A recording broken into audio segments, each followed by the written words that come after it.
අපි ඊළඟට එමු දරුවෝ 2016 O level ගන්න. R සමානයි 21 බෙදීම 20 වර්ගමූලයේ කොක් ඇතුලේ කීයද පුතා තියෙන්නේ? 3. ඒ කියන්නේ කීවෙනි බලයේද?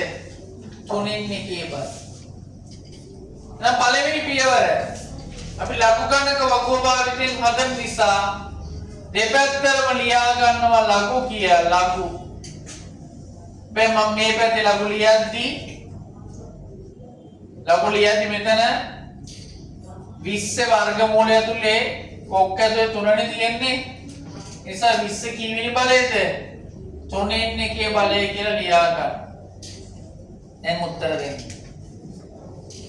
सामान्य භාවිතයෙන් බෙදද්දී ඒ ලඝු වලට දැම්මොත් මොකක්ද වෙන්නේ? අඩු වෙනවනේ. මේ සාමාන්‍ය භාවිතයෙන් බෙදනවා කියන්නේ ලඝු වලදී අඩු වෙනවා. එහෙනම් මොකද්ද මම ලියන්න ඕනේ? ලඝු 21 අඩු කිරීම ලඝු 20 මෙතන උඩ තියෙනවා කීයද? 3න් 1. කාට හරි ළමයින්ට පුතේ මේ පියවරක් අඩු කරගන්න ඕනනම් මොකද ලියන්න පුළුවන්? මේ 3න් 1 ඉස්සරහට දාලා ලියන්නත් පුළුවන් එකපාර. පියවරක් අඩු වෙනවා එතකොට. කාලය ඉතිරි වෙනවා.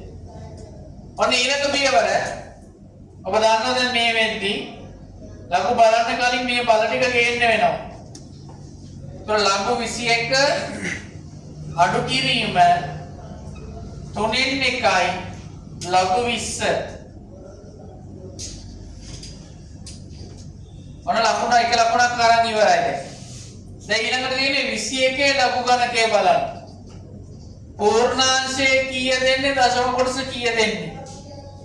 මේ 21 දශම දිග තියෙන්නේ මෙතන. එකක් පයින් ඕනේ නැද්ද?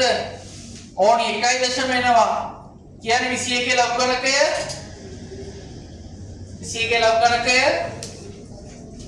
කීයද?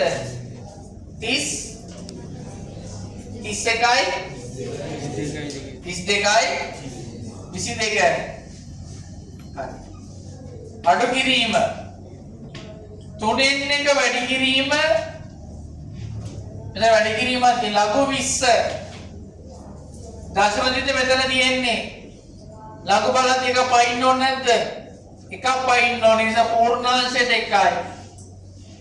20 ලඝු ගණකය 30යි 10යිද බලන්න. හරි. දැන් තවත් ලකුණු ටිකක් ගත්තා. ඊයකට මොකක්ද අපිට කරන්න තියෙන්නේ? කියන්නේ මෙයා එහෙම එනවා. දැන් පොඩ පියවර අඩු කරමු. 3න් 1ෙන් වැඩි කරනවා කියන්නේ දරුවෝ 1ෙන් වැඩි කරලා 3ෙන් බෙදන්න ඕනේ. 1ෙන් වැඩි කරාම මේ ටිකම එන්නේ. දැන් මේක බෙදන්න ඕනේ කීයද? 3. ඒ වියුති එකක් තියනවද මෙතන? නෑනේ. වියුති නැති නිසා බෙදන්න ලේසි. මේ ලඝු ගණකයේ 3ෙන් බෙදුවොත් කීයක් වෙයිද? 1ට 3 වනේ 0යි 13ට 3 4යි 12යි ඉතුරු 1යි 10ට 3යි 9යි ඉතුරු 1යි 11ට 3 3යි ඉතුරු 2යි 20ට 3 6යි 18යි ඉතුරු 2යි ආයෙත් කීයද 20. ඒත් කීයද එන්නේ? දෙකටම ඉන්නේ 6 6 6. දශම ස්ථාන අපිට කීයක් ඕනි? 4ක්. මෙතෙන්ට දකුණු පැත්තේ කවුද ඉන්නේ? 6 නිසා මේක මොකද අපි කරන්න වෙන්නේ? ඔව් එකතු කරාම කීයද මේ පැත්තේ එන්නේ? 43යි 37. ඒ අනුව අපිට දැන් ඇවිල්ලා තියෙනවා ලඝු ගණක දෙකක් අඩු කරන්න. ඒවා අඩු කරන එක ඉතාමත්ම ලේසි. අපි ඒවා කතා කරලා තියෙන දේවල්. අඩු කර වියුති නැති නිසා වඩාත් ලේසි. 2න් 7ක් බෑ 12න් 7ක් 5යි. ඔයාලා පැත්තක අඩු කරන්න මෙතන 1 තියෙන්නේ. 1න් 3ක් බෑ 11න් 3ක් 8යි. මෙතන තියෙන්නේ 1 1න් 3ක් බෑ 11න් 3ක් 8යි. මෙතනින් 2 2න් 4ක් බෑ 12න් 4ක් 8යි. මෙතනදී බිංදුවයි බිංදුවයි බිංදුවයි බිංදුවයි. ඔතේ මෙහෙම එකපාර කරන්න යන්න එපා ඔබ. ඔබට කරන විදිහ කියලා දීලා තියෙනවා. පැත්තක ලියලා අඩු කරන්න. රයිට්. මේ ආවේ කාගේ උත්තරේද? කාගේ උත්තරේද ආවේ? ලඝු r. අපිට ලඝු r දාර්ද? එන r සමානයි මොනලොග්ද? ඇන්ටිලොග් 0.885 ඇන්ටිලොග් බලද්දී පූර්ණාංශයේ බිඳුවන් නිසා අනිවාර්යයෙන්ම 10 බිඳු වෙනවා. බලන්න 88.85 කොහෙද ඇන්ටි ඉන්නේ? ඇන්ටිලා වැටි පරිස්සමෙන්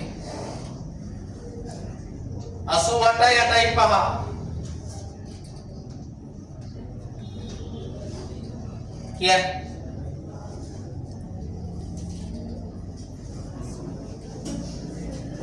නැද්ද?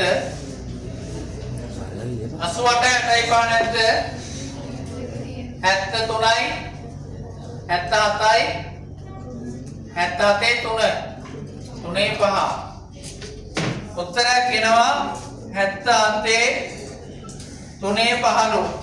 හැබැයි දරුවෝ මේක අපි විද්‍යාත්මක අංකණයෙන් ලියාගද්දී 7.735 වැඩි කිරීම 10 බිඳුව. බිඳුවක් තිබ්බ නිසා මේ දශමික පන්නන්න ඕනිද? නෑ. එහෙනම් උත්තරේ මොකක්ද දෙන්නේ? 7.735. හරි. දැන් අපි O level papers වල ගණන් දෙකක් සාකච්ඡා කරා.